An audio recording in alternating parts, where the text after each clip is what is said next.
Shalom et bienvenue à l'Assemblée chrétienne de Rabat, une église conquérante qui œuvre pour la transformation des vies à l'image du Seigneur Jésus-Christ. L'Assemblée chrétienne de Rabat fait partie de la famille des assemblées chrétiennes présentes dans plusieurs villes du royaume. Notre objectif est de permettre à chacun d'entendre et de vivre le plein évangile. Vous êtes à Rabat ou dans les environs, cette famille peut devenir la vôtre. Pour nous contacter, écrivez-nous sur WhatsApp au 00212 696 828 823 ou par mail à l'adresse acr.secretariat@gmail.com. Que Dieu vous bénisse.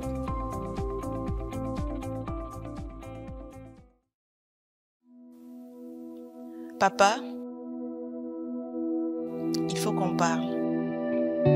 Maman, il faut qu'on parle. J'aimerais que tu saches que je suis frustrée, Je me sens rabaissé. que tu continues de me voir comme une petite fille. J'aimerais que tu acceptes que je puisse prendre mes décisions réfléchies et mûries dans la prière pour ma propre vie. S'il te plaît, papa, laisse-moi prendre cette décision. Je t'aime, maman, mais Je t'aime, papa, mais je ne suis plus un enfant. Papa, il faut qu'on parle. Avec la prophétesse Désirée Chémeau, nous entrons dans l'univers des relations familiales entre les parents et les enfants, en particulier lorsque les enfants ne sont plus des enfants. Ce livre n'est pas une arme pour aider les enfants à se rebeller contre leurs parents, mais un manuel pour aider les parents à construire un pont solide et véritable de communication avec leurs enfants. Par la grâce de Dieu, vous saurez en tant que parent comment faire face à votre enfant quand il n'est plus un enfant. Que Dieu vous bénisse.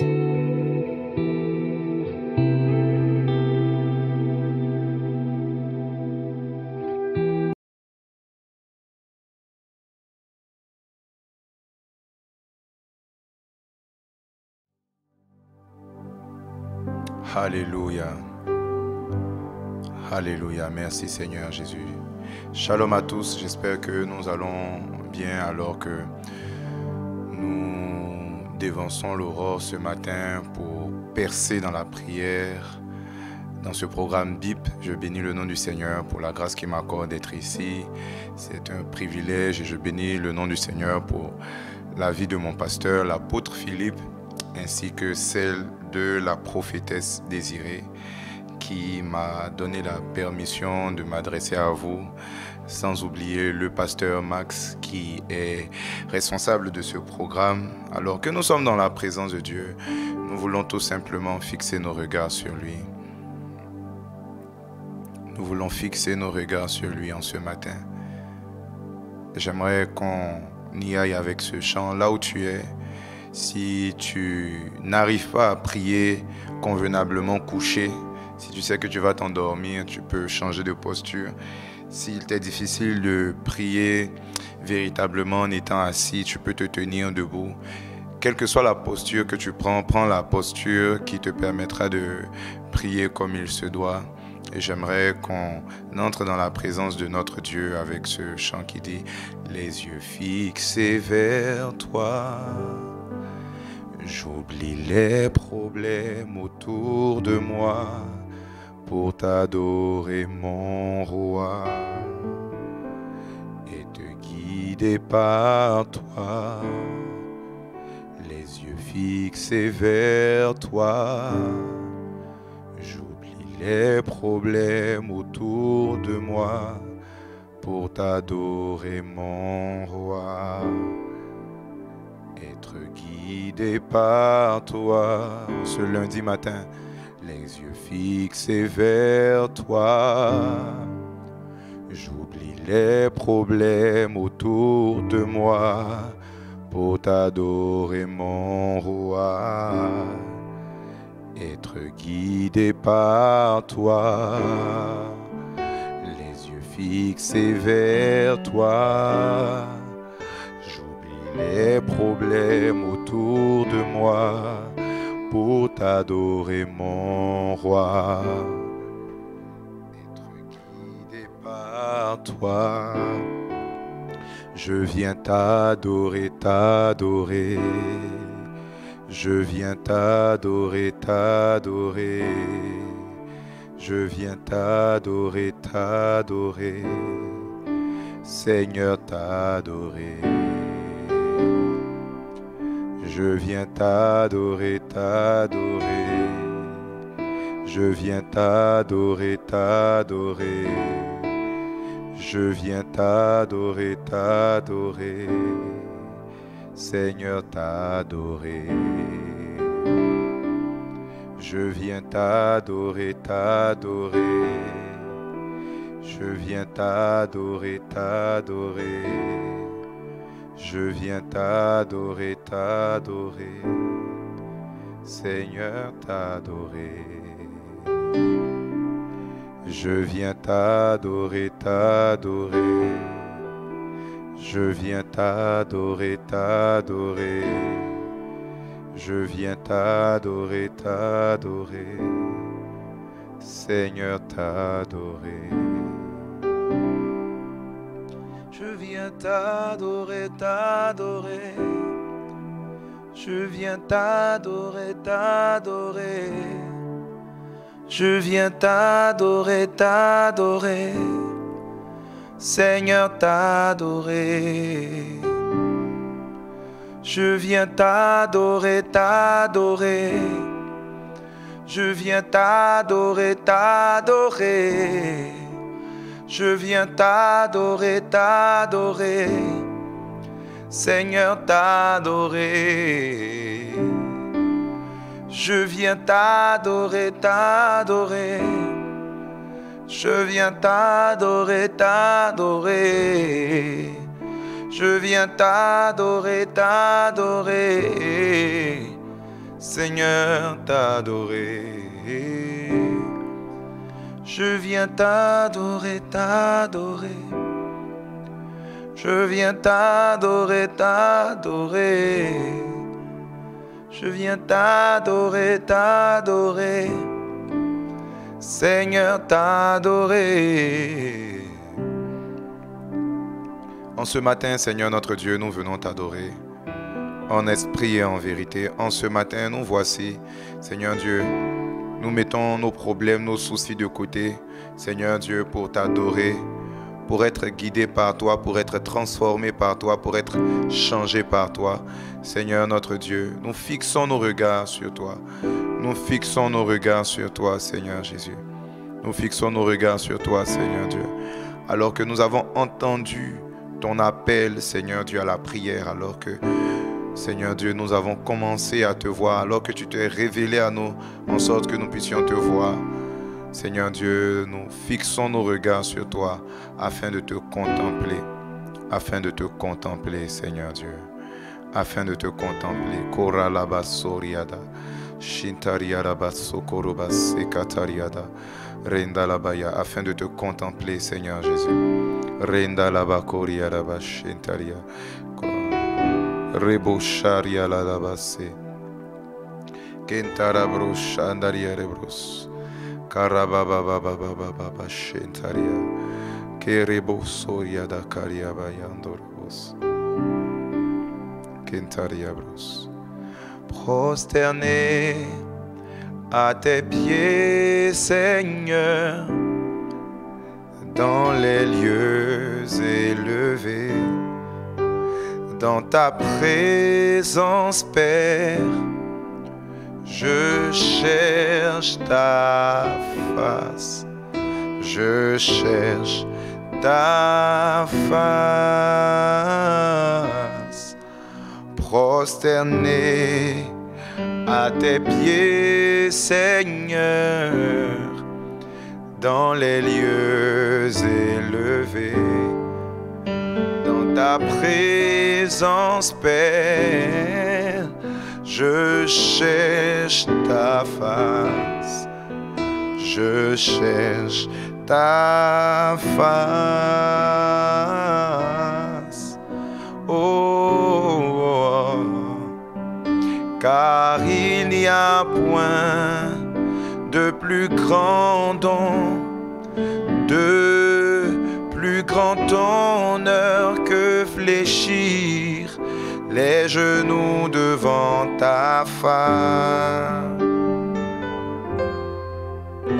Étonné par ta gloire, envahi par ta beauté, ô Dieu, je vis pour t'adorer,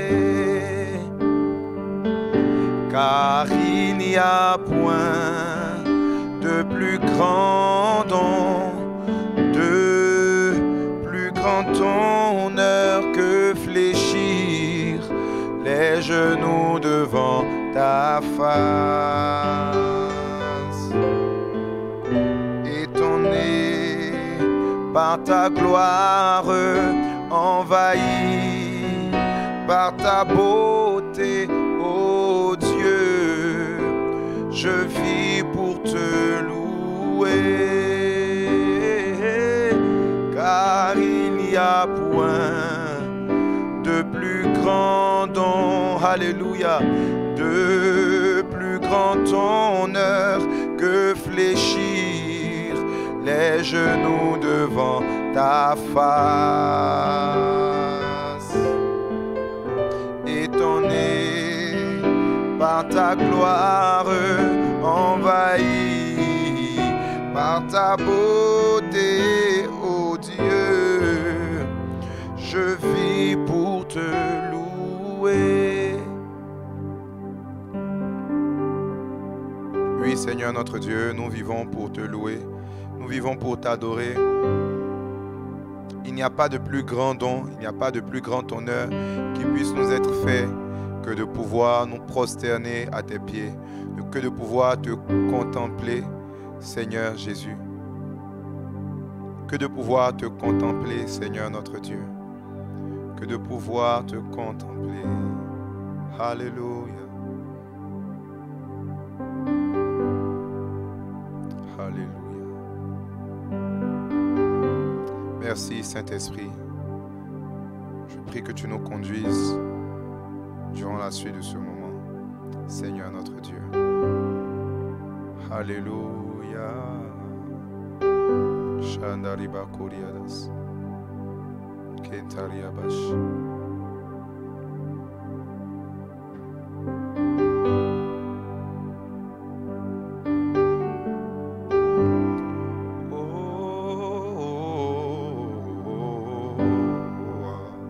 Rekalabayandoro broshana. Karimala de broshentaria. Makataria rabrosoria makane.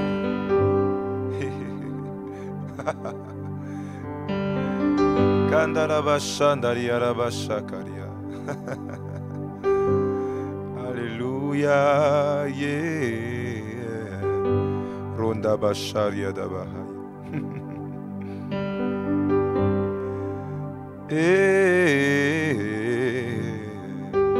Koramasa kataria baya.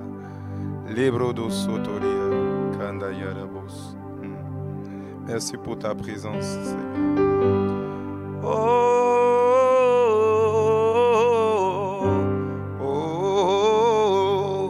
oh, oh. Ramakatariada. Hallelujah.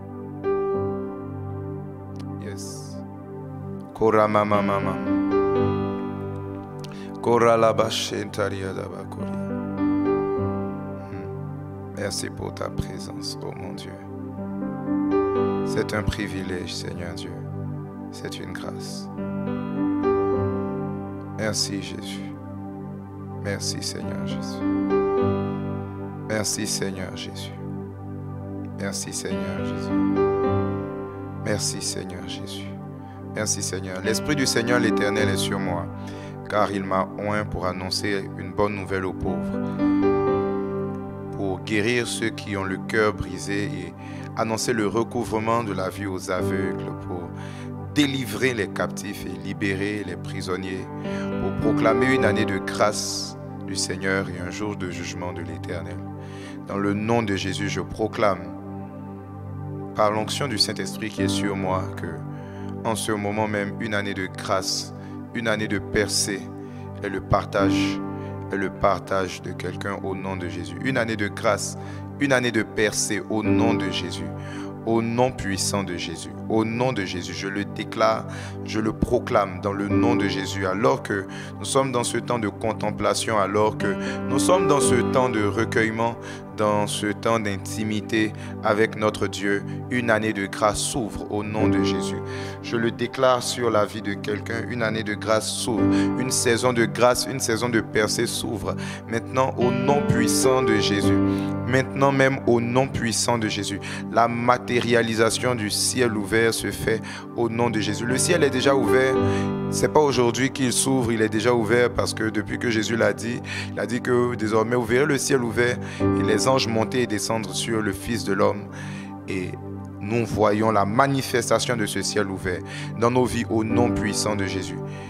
Qui que tu sois, si tu as la foi, cela est ton partage au nom de Jésus, au nom puissant de Jésus. 1 Jean 1, le verset 1. Nous voulons pendant un moment plonger nos regards dans la parole de Dieu.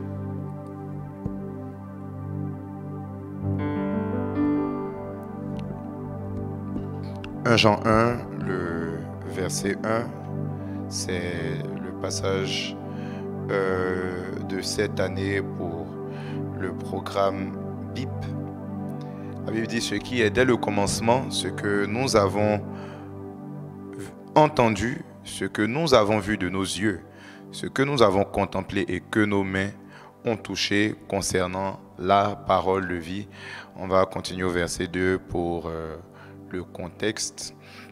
Car la vie a été manifestée et nous l'avons vue et nous lui rendons témoignage et nous vous annonçons la vie éternelle qui était auprès du Père et qui nous a été manifestée. Amen.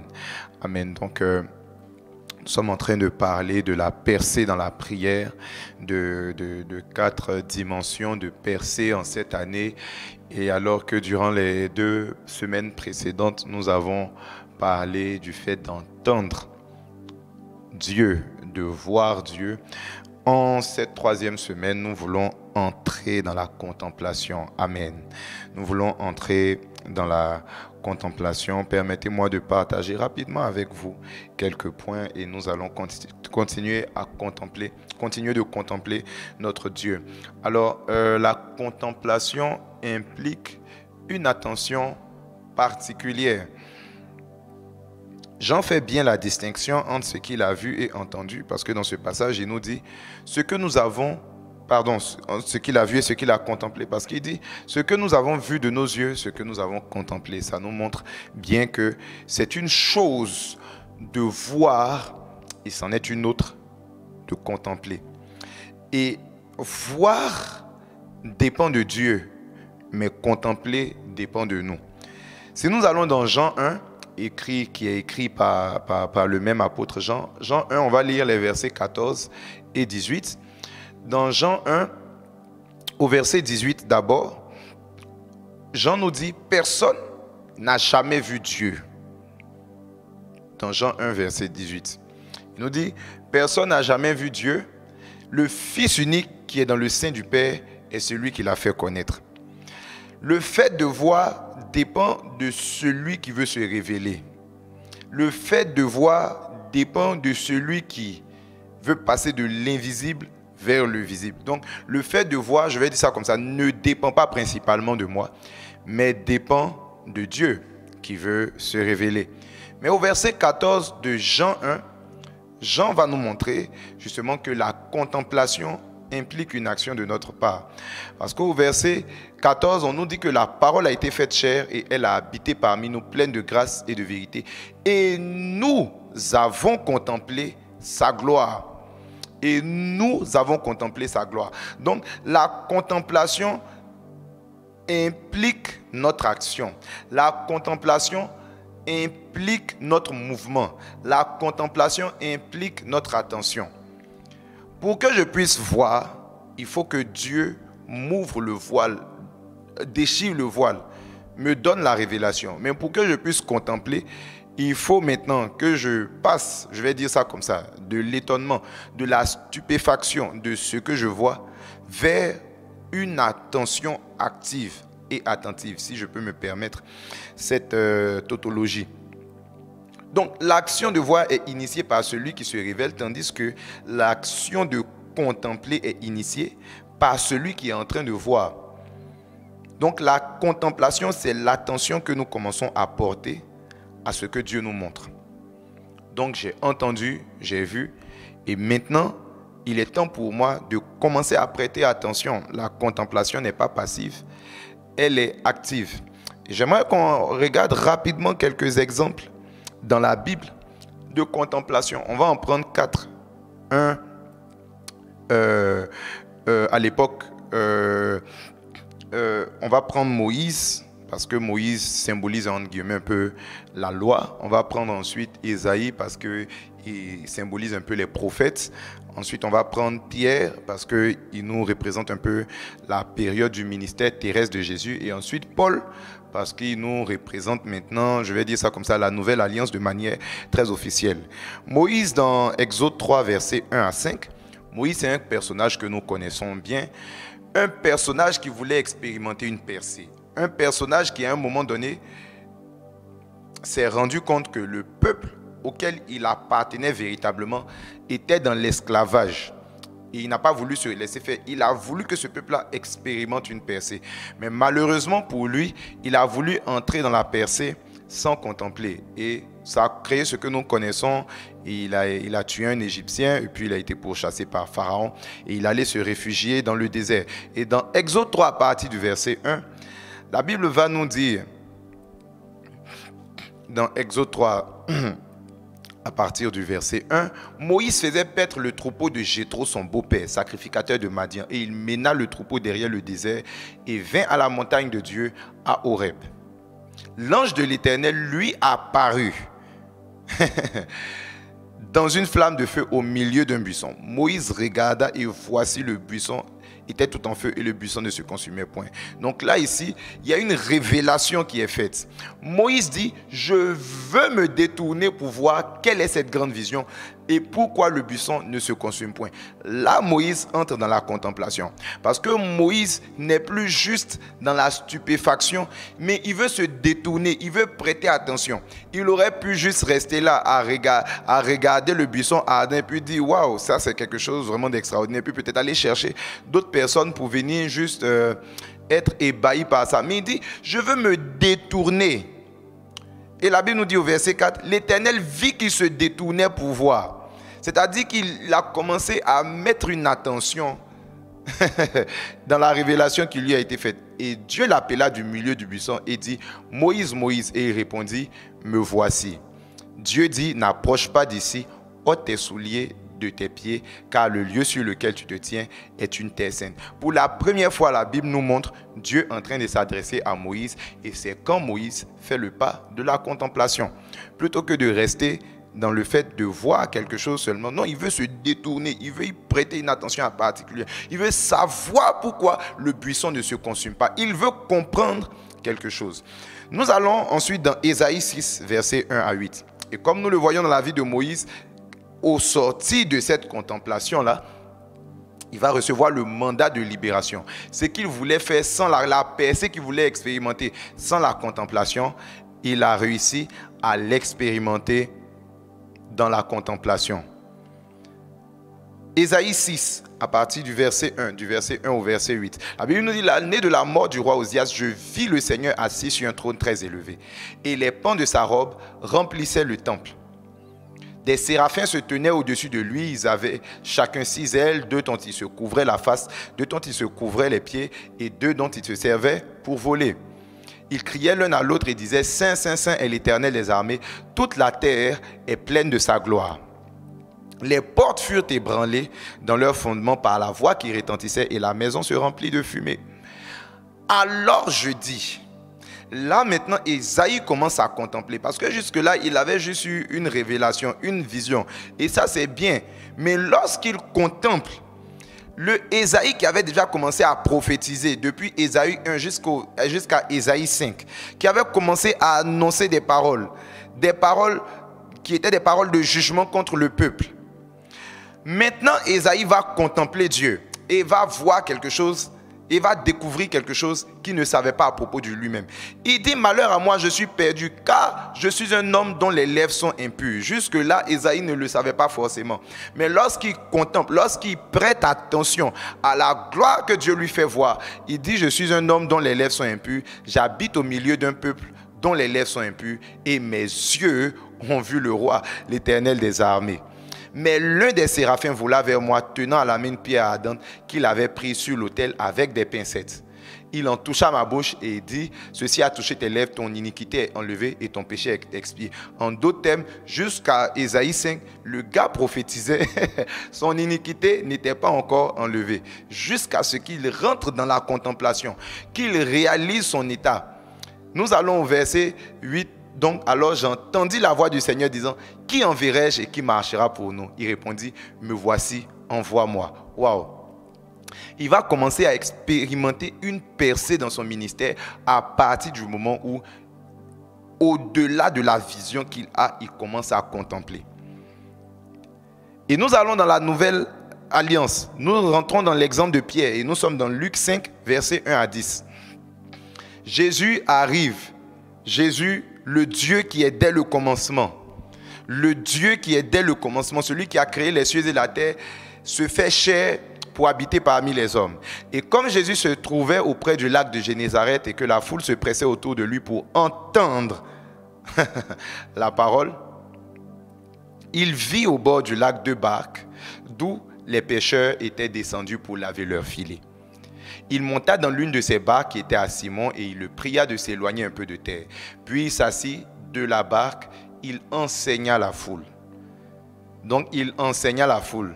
Donc Simon a entendu l'enseignement que Jésus donnait à la foule.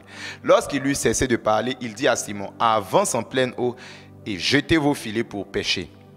Simon lui répondit, maître, nous avons travaillé toute la nuit sans rien prendre, mais sur ta parole, je jetterai le filet. Non, Simon a entendu quelque chose. L'ayant jeté, ils prirent une grande quantité de poissons et leur filet se rompait. Ils firent signe à leurs compagnons qui étaient dans l'autre barque, c'est Jacques et Jean, historiquement parlant, de venir les aider. Ils vinrent et ils remplirent les 2 barques au point qu'elles s'enfonçaient. Quand il vit cela, là maintenant, Simon va voir. Mais Simon ne va pas se contenter de voir. Parce que s'il se contentait juste de voir, il allait juste se réjouir de la pêche miraculeuse qu'il venait d'expérimenter. Il allait gonfler son chiffre d'affaires. Mais il va au-delà de voir contempler. Simon tomba aux genoux de Jésus et dit, Seigneur, retire-toi de moi parce que je suis un homme pécheur. Jusque-là, il n'était pas question d'une histoire de péché, il était une question de pêche. Mais lorsque Simon va voir la pêche miraculeuse, quand il va contempler la gloire de celui qui l'a conduit à la pêche miraculeuse, il va réaliser son péché. Il va réaliser qu'il n'est pas seulement un pêcheur, mais un pécheur. Et nous continuons. Car l'épouvante l'avait saisi, lui et tous ceux qui étaient avec lui, à cause de la pêche qu'ils avaient faite. Verset 10, il en était de même de Jacques et de Jean, fils de Zébédée, les associés de Simon.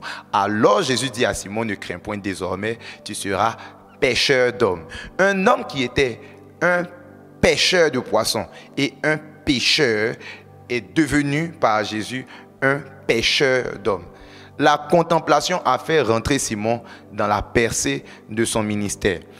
Et nous finissons avec notre dernier exemple, Paul, l'apôtre Paul. Nous sommes dans Acte 9. Acte 9, Paul était un hébreu, né d'hébreu, de la tribu de Benjamin, circoncis le 8e jour, pharisien, zélé, persécuteur de l'église. Et nous sommes dans Acte 9, à partir du verset 1. La Bible va nous dire, cependant Saul, respirant encore la menace et le meurtre contre les disciples du Seigneur, se rendit chez le souverain sacrificateur et lui demanda des lettres pour les synagogues de Damas, afin que s'il trouvait des partisans de la nouvelle doctrine, hommes ou femmes, il les amena liés à Jérusalem. Comme il était en chemin et qu'il approchait de Damas, tout d'un coup, une lumière venant du ciel resplendit autour de lui. Il tomba par terre et il entendit une voix qui lui disait, Saul, Saul, pourquoi me persécutes-tu? Donc il a entendu, il répondit, qui es-tu, Seigneur? Le Seigneur dit, je suis Jésus que tu persécutes. Il te serait dû de régimber contre les aiguillons. Tremblant et saisi d'effroi, il dit, Seigneur, que veux-tu que je fasse? Voilà la contemplation. Saul ne va pas juste être illuminé par une lumière. Mais il va comprendre que derrière la lumière se cache un Seigneur. Parce que lorsqu'il entend la voix, il dit, qui es-tu, Seigneur? Pourquoi c'est derrière? Pourquoi il voit une lumière et puis il pense à un Seigneur qui est derrière? Seigneur ici c'est Kurios. Et à l'époque, Kurios c'était le mot grec que les Juifs utilisaient pour l'équivalent de Jéhovah. Et les Romains utilisaient Kurios pour honorer César. Mais Paul ne voit ni en apparence Jéhovah, ni César, mais il voit une lumière et il dit, qui es-tu, Seigneur? Il a commencé à contempler. Il a commencé à faire attention. Et quand le Seigneur lui parle, il n'a pas besoin de plusieurs détails. Il dit, que veux-tu que je fasse? Et le Seigneur lui dit, lève-toi, entre dans la ville et on te dira ce que tu dois faire. C'est là que Paul est rentré dans la percée. Jusque-là, c'était un pharisien qui faisait juste les œuvres de la loi. Mais lorsqu'il a contemplé cette lumière, il est rentré dans la percée. Quelques exemples de la contemplation. Et j'aimerais rapidement, pour finir, nous donner quelques leçons à partir de 2 Corinthiens 3, à partir de 2 Corinthiens 3, du verset 14 au verset 18. Quelques leçons sur la contemplation. Ce sont des leçons que nous voyons dans les exemples que nous avons vus. J'ai voulu donner ces exemples-là pour que nous puissions voir à quel point le fait de nous engager dans la contemplation peut nous conduire dans la percée. Si nous nous engageons dans la contemplation, comme Moïse, nous allons passer des efforts humains vains à des miracles extraordinaires. Si nous nous engageons dans la contemplation, comme Ésaïe, nous allons passer juste permettez-moi juste l'expression, même si ce n'est pas forcément correct. Nous allons passer des petites prophéties à des prophéties messianiques, à des missions divines. Si nous nous engageons dans la contemplation, nous allons passer comme Pierre de la pêche humaine et du péché à la pêche des hommes. Et comme Paul, si nous nous engageons dans la contemplation, nous allons sortir de la religion pour entrer dans un véritable ministère de l'esprit. Et nous sommes dans 2 Corinthiens 3, versets 14 à 18. La Bible nous dit, on va remonter au verset 12, Ayant donc cette espérance, nous usons d'une grande liberté. Premièrement, celui qui veut contempler doit être libre dans sa tête. Tu dois être libre. Tu dois te libérer de tes préjugés. Si tu veux contempler Dieu, tu dois te libérer de tes préjugés. C'est parce que Moïse était convaincu que ce qu'il avait vu n'était pas naturel qu'il s'est détourné pour contempler. C'est parce que Ésaïe a réalisé que la vision qu'il avait était au-delà de tout ce qu'il avait étudié en tant que prophète, de tout ce qu'il avait déjà expérimenté en tant que prophète, qu'il s'est détourné pour contempler. C'est parce que Pierre a réalisé que cette pêche-là était miraculeuse, qu'il a réalisé son péché, qu'il a vu que celui qui s'approchait de lui était quelqu'un de surnaturel. C'est parce que Saul s'est rendu compte que derrière cette lumière, il y avait un Seigneur, qu'il a commencé à contempler pour dire, que veux-tu que je fasse pour toi? Si tu veux contempler, il te faut être libre dans ta tête. Il faut te libérer. Voilà pourquoi on a commencé ce temps en disant, les yeux fixés vers toi, j'oublie les problèmes autour de moi. Il faut commencer à te libérer des choses. Si tu te poses trop de questions, tu ne pourras pas contempler. Si tu es dans les calculs, tu ne pourras pas te contempler. Tu dois user d'une grande liberté. Verset 15, la Bible nous dit, nous ne faisons pas comme Moïse, verset 14 plutôt. Verset 13, autant pour moi. Nous ne faisons pas comme Moïse qui mettait un voile sur son visage pour que les fils d'Israël ne fixassent pas les regards sur la fin de ce qui était passager. Celui qui veut contempler ne doit pas fixer les regards sur ce qui est passager. Si tu veux contempler Dieu, il faut aller au-delà de la vision passagère pour fixer tes regards sur quelque chose qui est au-delà du passager. Regardez que dans les exemples que nous avons pris, c'était des gens qui recherchaient quelque chose, je vais dire ça comme ça, d'humain. Et la contemplation les a poussés à se fixer, non pas d'abord sur leur ministère ou sur leur entreprise, mais sur Dieu. Parce que quand Ésaïe voit Dieu, La première chose qu'il dit, c'est pas « Oh, voici le Dieu qui m'a donné le ministère ». Mais il se voit lui-même, il voit sa situation, il voit sa condition dans ce Dieu-là. Et la première chose qu'il voit, ce n'est pas d'abord son ministère, c'est son péché. Le péché qui symbolise la séparation entre lui et Dieu. C'est sa relation avec Dieu. Bien aimé, la contemplation nous oblige à ne pas fixer nos regards sur ce qui est passager.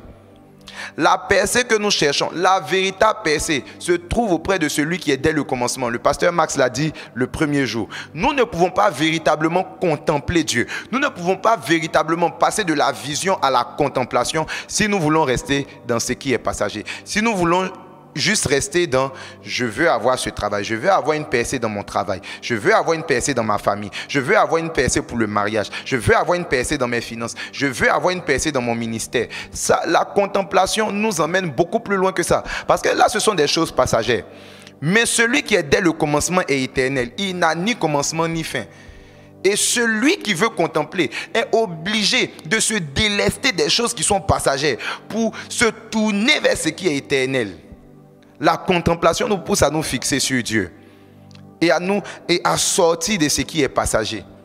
La contemplation va me pousser à arrêter de me consacrer uniquement pour un temps de prière, pour un temps de prédication. Parce que dans un certain sens, c'est quelque chose qui est passager. Mais la contemplation, au-delà du temps de prière que je prépare, au-delà de la puissance que je veux exercer dans mon ministère, la contemplation va me pousser à chercher Dieu qui est éternel, à vivre l'éternité de Dieu dans moi, ma temporalité. Et ça me transforme au-delà d'une intervention temporaire que je peux avoir. La contemplation va me pousser à expérimenter le Dieu éternel, moi qui suis un homme mortel, au-delà de l'argent temporaire que je peux avoir.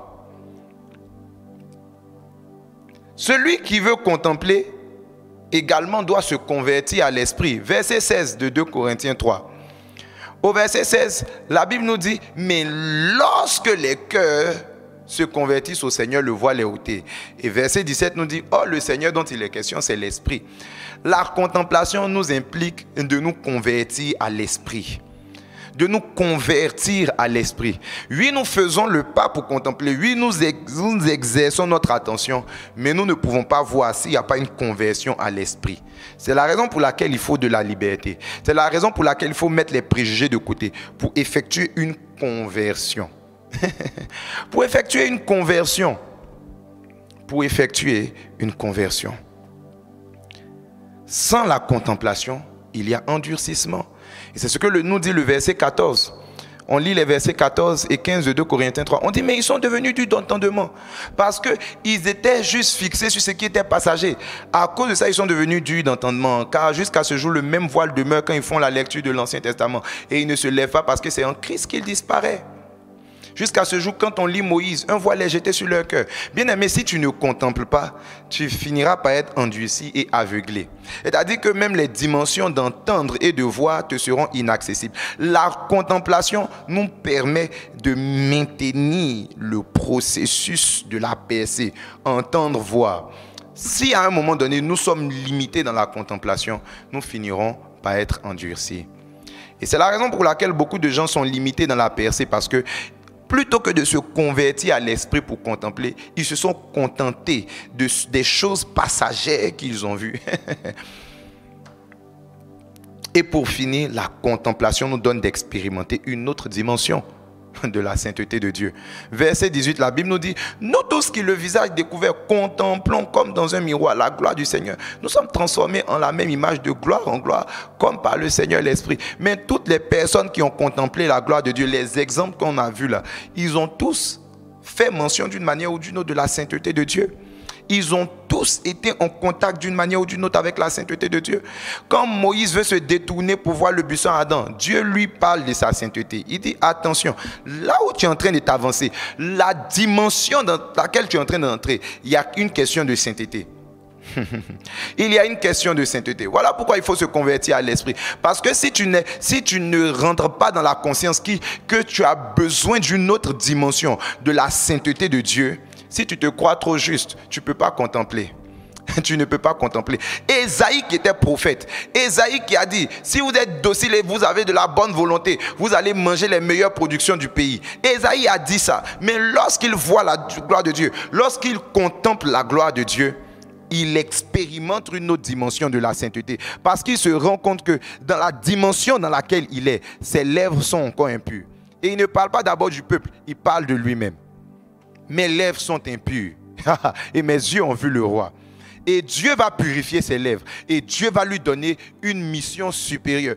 Qui enverrai-je et qui marchera pour nous? Désormais, Ésaïe n'allait plus marcher pour lui-même. N'allait plus marcher juste avec le fardeau du peuple. Mais il allait marcher pour Dieu. Il est entré en contact avec une autre dimension de la sainteté de Dieu. Et c'est ce qui se passe dans la vie de Pierre. Pierre fait une pêche miraculeuse. Au lieu de dire, Dieu, tu es bon. Oh Dieu, tu fais des miracles. Oh Dieu, tu as agrandi mon commerce. Oh Dieu, viens toujours prêcher ici. Je vais toujours te donner ma barque pour que tu viennes prêcher. Vous savez, quelquefois à l'église, quand nous expérimentons beaucoup de miracles, nous n'entrons pas dans la contemplation. Nous restons sur les miracles. Parce que nous disons, oh, voilà, c'est ici qu'il y a les miracles. C'est ici qu'il y a les miracles. Nous faisons beaucoup d'invitations. C'est bien, mais la contemplation nous permet de réaliser que derrière le miracle, il y a un Dieu glorieux qui est saint.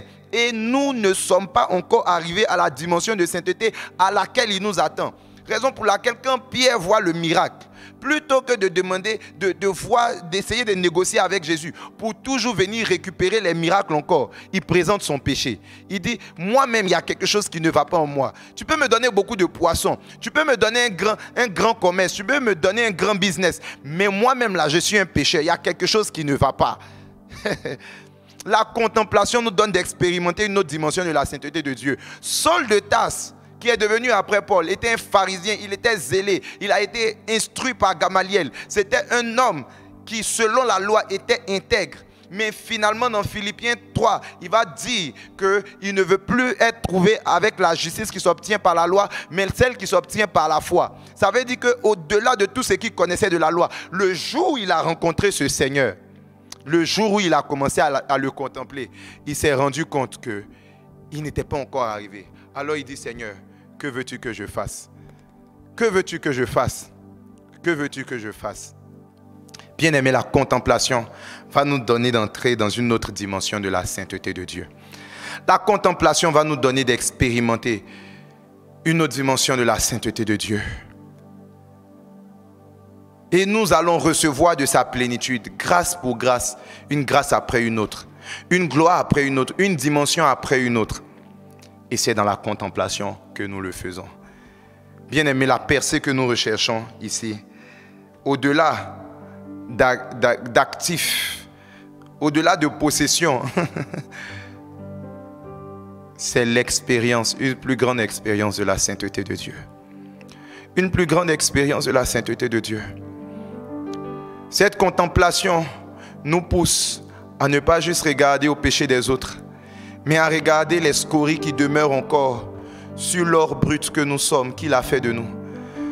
Cette contemplation, va nous pousser à détourner nos regards de ce que nous connaissons, de ce que nous croyons connaître, parce que nous avons été connus de lui. Cette contemplation va nous pousser à nous détourner de ce que nous croyons connaître pour réaliser que nous ne sommes pas encore arrivés.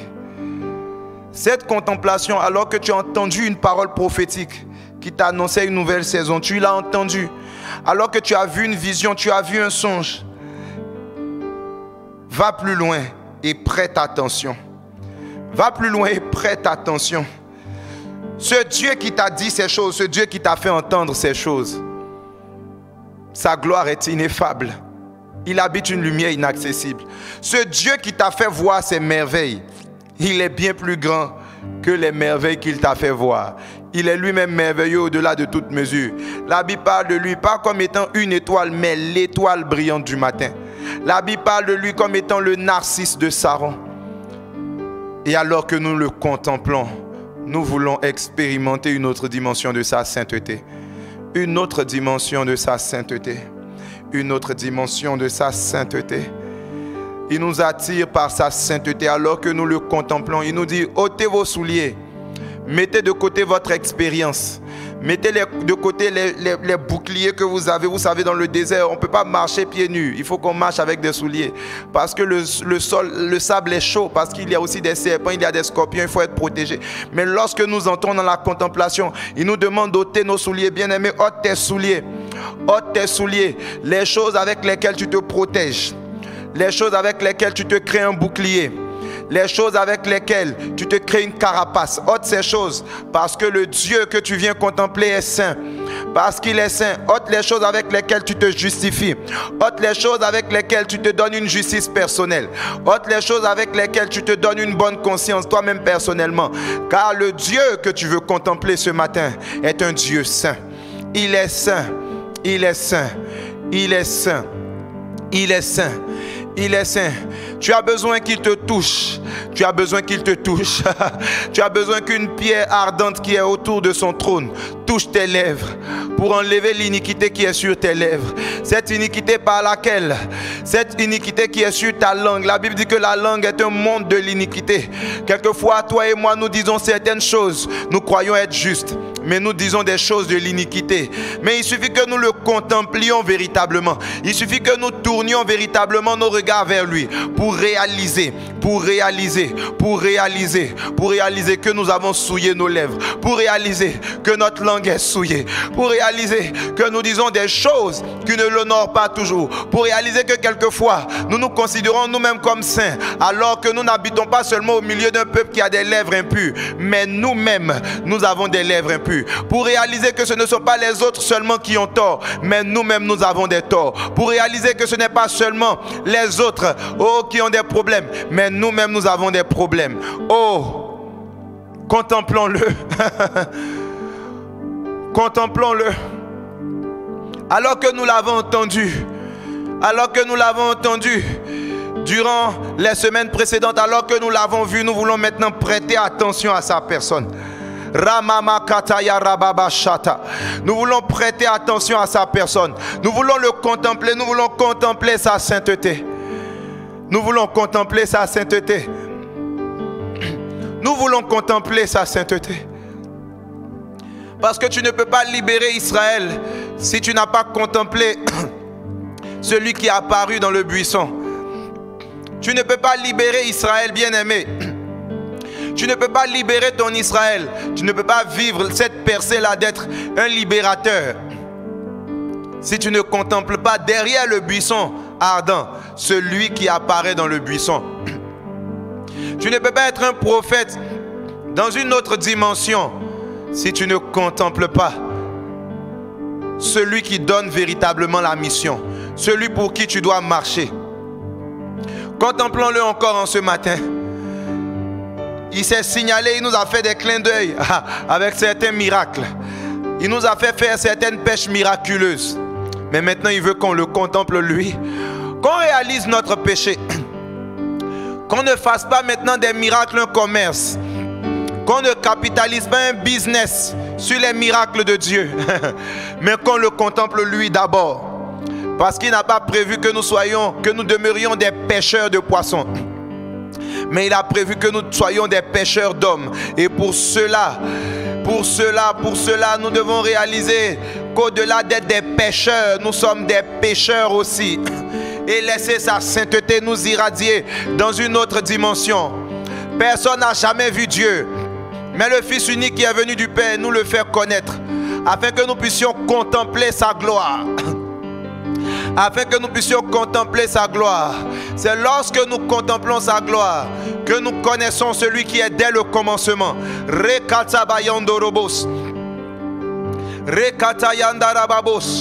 Certains disent qu'ils ont vu Dieu. Oh, mais Paul a contemplé Dieu. Il a dit: qui es-tu, Seigneur? Que veux-tu que je fasse? Si tu es encore en train de lutter avec les projets de Dieu pour toi, tu ne l'as pas encore contemplé. Parce que celui qui le contemple comme étant Adonai, celui qui le contemple comme étant le Kurios, oh, il ne va pas commencer à négocier. Il va faire comme Ésaïe. On pose une question rhétorique, une question qui ne semble pas lui être adressée. Mais il dit: me voici, envoie-moi. Il va faire comme Simon-Pierre. Il va faire comme Simon-Pierre, à qui Jésus a dit, suis-moi et je vais faire de toi un pêcheur d'hommes. Et il a abandonné les filets, il a abandonné la barque, il a même abandonné les poissons. La Bible ne nous dit pas qu'il a dit, Seigneur, permets-moi de vendre d'abord, permets-moi de vendre d'abord cette pêche miraculeuse. J'aurai beaucoup d'argent et puis je vais soutenir ton ministère. Et puis voilà, on va faire un ministère avec beaucoup d'argent. Non, il a suivi. Bien-aimé, Dieu ne veut pas de ton argent. Dieu n'a pas besoin de ton argent. Il est Dieu. Il dit l'or et l'argent lui appartiennent. Il n'a pas besoin de ton argent. Au ciel, tout est pavé d'or. Au ciel, tout est pavé d'or. L'or pour lequel les gens s'entretuent sur la terre. Au ciel, tout est pavé d'or. Dieu n'a pas besoin de ton argent. Oh, mais il dit, suis-moi. Et je vais faire de toi un pêcheur d'hommes. Si tu es capable de le contempler, celui qui le contemple ne va pas être dans les discours, ne va pas être dans les discussions en train de dire, non, je vais vendre d'abord la pêche miraculeuse. Non, mais il va le suivre sans dire mot. Il va faire comme Saul de Tarse. Qui es-tu, Seigneur? Que veux-tu que je fasse? Parce que quand on rencontre le Seigneur, on ne peut que lui demander, que veux-tu que je fasse? Kandarabaché. Contemple ton Dieu. Alléluia. Contemplons-le. Alabakodiada. Laissons-nous toucher par sa sainteté. Laissons-nous toucher par sa sainteté. Sa sainteté va nous donner de percer. His holiness make us experience a breakthrough. You will experience a breakthrough in prayer if you behold His glory. Tu vas expérimenter la percée dans la prière si tu contemples sa gloire. Parce que lorsque nous sommes le visage découvert et que nous contemplons sa gloire, nous sommes transformés. Le voile se déchire, il y a une percée. Il y a une percée, il y a même une déchirure. Rakatabayandorobos. Contemplons-le, contemplons-le encore. This morning, let us behold this glory. En ce matin encore, contemplons-le. Oh, Makatayendere. Oh, contemplons-le. Soyons libres. Soyons libres. Soyons libres. Laissons le Saint-Esprit convertir nos cœurs. Laissons le Saint-Esprit effectuer le travail de la conversion. Laissons le Saint-Esprit effectuer le travail de la conversion. Laissons le Saint-Esprit effectuer le travail de la conversion.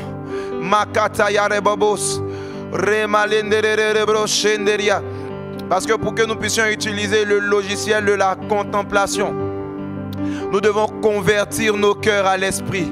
Nos cœurs ne sont pas des fichiers adéquats pour le logiciel de la contemplation, à moins qu'ils soient passés par la conversion de l'esprit. C'est lorsque nos cœurs se convertissent à l'esprit, oh, qu'ils peuvent être utilisés comme des fichiers pour le logiciel de la contemplation. Et c'est là qu'est téléchargée, oh, la transformation. C'est là qu'est téléchargée la percée. C'est là qu'est téléchargée la percée. Oh, Makataya Rabos. Lève tes regards de ce qui est passager pour les fixer sur ce qui est éternel. Levons nos regards. Levons nos regards. Kandalababashi. Lendalalalabos. Karibando siakaya. Kandelelebros. Chandaria.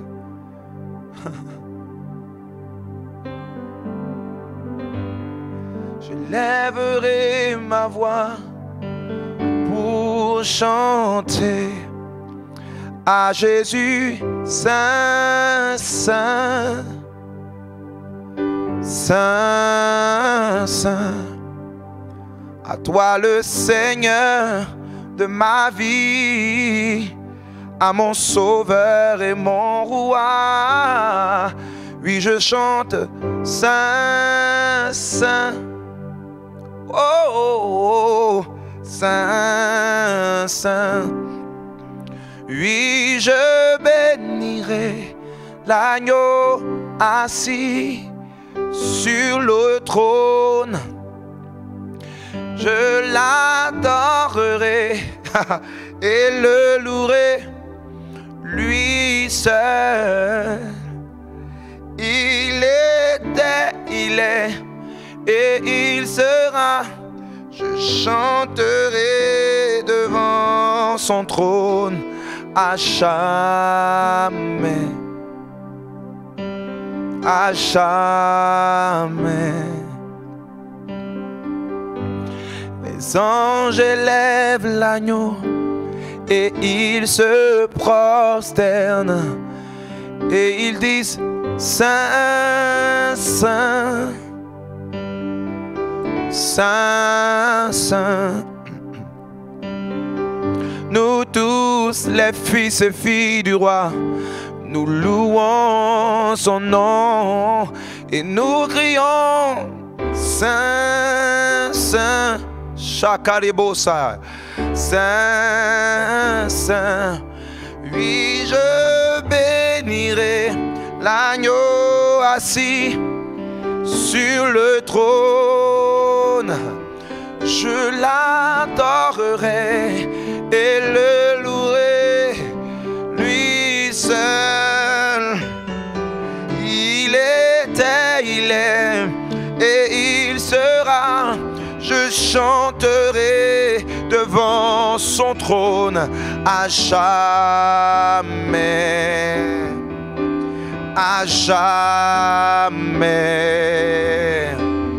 Saint, Saint, Saint, Saint. Nous proclamons qu'il est Saint, Saint, Saint, Saint. Nous proclamons qu'il est Saint, Saint, Saint, Saint. Nous proclamons qu'il est Saint, Saint, oh, Saint. Nous proclamons qu'il est Saint, Saint, Saint, Saint. Nous proclamons qu'il est Saint, Saint, oh, nous proclamons qu'il est Saint, Saint, oh, nous nous détournons pour voir sa sainteté, car il est Saint, Saint, et oh, nous réalisons qu'il est Saint, Saint. Comme Ésaïe, nous voulons que sa sainteté enlève notre iniquité. Saint, Saint, oh, Saint, Saint. Nous proclamons qu'il est Saint. Nous détournons nos regards de la pêche miraculeuse pour regarder l'auteur du miracle et réaliser sa sainteté. Prendre conscience de notre besoin de sa sainteté, car il est Saint. Rababababosha, ayekerebo chandelia bahaya. Oh, Saint, Saint, et Saint, Saint. Oh, Saint, Saint, Saint, Saint, Saint, Saint, Saint, Shabayondorobos, Saint, Saint.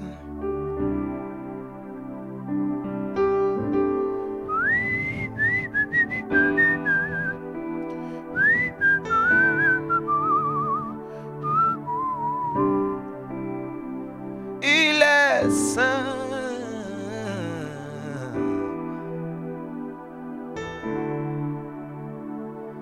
Mo santo, Mo santo, Mo anampate nanzambe zuwalokumu obongi nankembo Yomo santo, Mo Santo Mwanapate Nantambe Sualo kumua Obongi Nankembo. For you are holy. Yes, God. Holy, yes. Are you, Lord God Almighty? Worthy is the Lamb. Worthy is the Lamb. For you are holy, yes. Oh, holy. Are you, Lord God Almighty? Worthy is the Lamb. Worthy is the Lamb.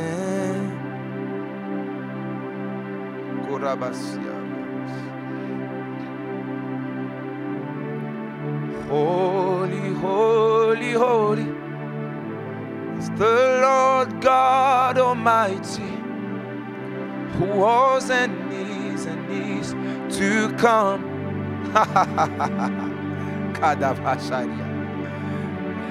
With all creation I sing praise to the King of Kings. You are my everything, and I will adore you. Saint, Saint, tu es Saint toi, le Seigneur Dieu Tout-Puissant, qui était, qui est et qui vient. Toute la création t'adore. Louange au roi des rois. Tu es mon tout en tout, et je viens t'adorer.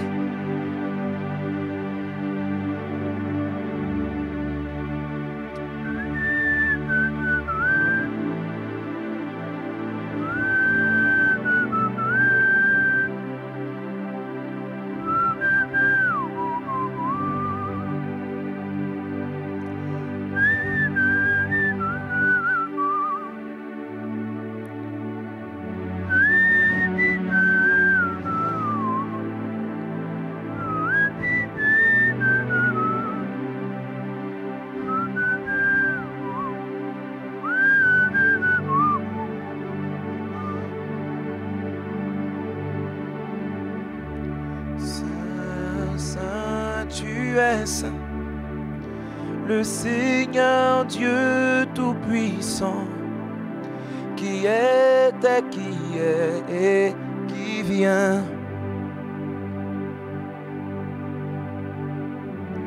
Toute la création t'adore. Louange au roi des rois. Tu es mon tout en tout, et je viens t'adorer. Oui, Seigneur notre Dieu, nous voulons te contempler. Voici les visages découverts pour te contempler. Voici les visages découverts pour te contempler toi. Pour te contempler toi. Pour te contempler, Seigneur notre Dieu. Pour te contempler. Pour te contempler. Rema Kataria Dabosh. Pour te contempler. Pour te contempler. Pour te contempler. Rama Mama Kataria. Nous voici pour te contempler. Rama Mama. Pour aller plus loin, Seigneur Dieu, que les paroles que nous entendons. Merci pour les paroles que nous entendons. Pour aller plus loin que les visions que tu nous révèles. Merci Seigneur Dieu pour cela. Et pour nous engager à prêter attention pour te contempler Seigneur Dieu. Seigneur Dieu, alors que ce direct est en train de finir, ma prière Père est que tu nous donnes de te contempler davantage. Que tout au long de cette semaine, mais bien plus après encore, que nous puissions te contempler. Que les écailles tombent de nos yeux, afin que nous puissions te voir tel que tu es, et que nous puissions expérimenter la percée de la transformation. Ce temps n'est pas vain. Ta percée t'attend, bien-aimé. Quelque part, il y a un Israël quelque part dont tu as été choisi pour être le libérateur. Si seulement tu peux contempler celui qui apparaît dans le buisson, au-delà du buisson que tu vois, tu vas vivre cette percée.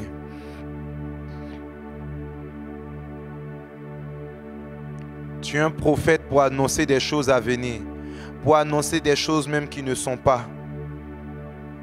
Si seulement tu peux le contempler, réaliser ton iniquité, toi-même ton impiété, en le contemplant, il t'ouvrira la révélation sur la mission qu'il a pour toi, sur le véritable dessein qu'il a associé à ta vie. Tu es censé être un pêcheur d'hommes, mais jusqu'ici tu ne fais que pêcher les poissons. Si tu peux le contempler au-delà des pêches miraculeuses, tu deviendras un pêcheur d'hommes. Tu as longtemps été un pharisien. C'est l'heure de vivre la percée, d'être un apôtre de Christ. Si seulement tu peux le contempler, tu sauras lui dire, que veux-tu que je fasse, Seigneur? Et il te dira, va ici et on te dira ce que tu dois faire.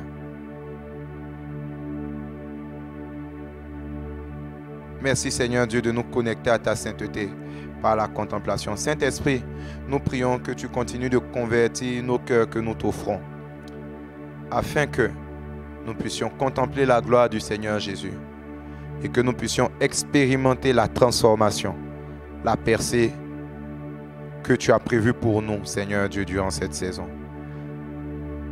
As we are praying, as we are beholding your glory, we will experience a breakthrough in prayer. Nous allons expérimenter une percée dans la prière. Béni soit ton nom, Seigneur notre Dieu. À toi la gloire, au nom de Jésus. Amen.